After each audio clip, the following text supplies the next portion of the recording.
Hi, my name is Charles Butler. I'm a talk show host here in Chicago. I have a show called The Take with Charles Butler. This message is being recorded for YouTube and also for my website. I'd just like to make a few comments about the bombing at the Boston Marathon. When you look at this is the first bombing on American soil since 9/11, it comes because we have a fundamental breakdown in the administration's sincerity to protect American citizens.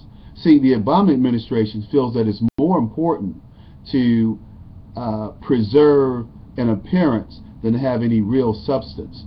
That's why when we look at Benghazi, where the president came on television and declared that the people who did this will pay, and then he just recently appeared on television after the Boston Marathon bombing and declared that those who were involved will be brought to justice.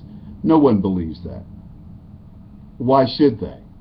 And even if they are brought to justice, they'll get their hands smacked, and of course they will be read their Miranda rights and be protected by the Fifth Amendment and all this other stuff, you know? Because they'll be treated like Americans instead of like the terrorists that they are.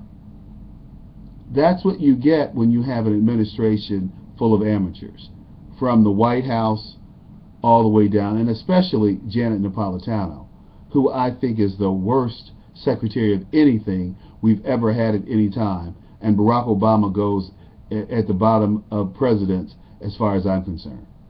I always said that he would rank with President Wilson and President Jimmy Carter as being the worst presidents in America. Now, where do we go from here? What do we have to look forward to? Well, I'm going to tell you what we have to look forward to.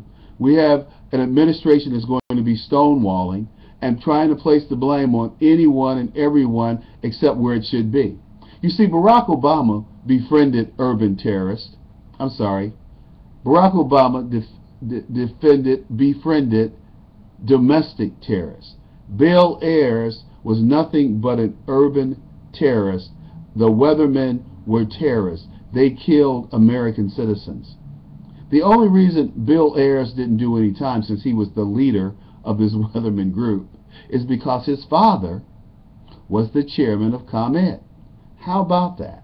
And he ends up with a job teaching at UIC. How about that? Remember those who can't teach. But this is a man who helped Barack Obama launch his political career.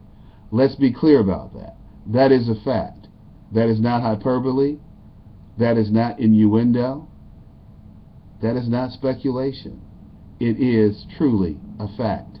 That the Obama campaigns, both times, tried to hide from the American people. But because Americans are so dumbed down today, they never got it. Nor will they.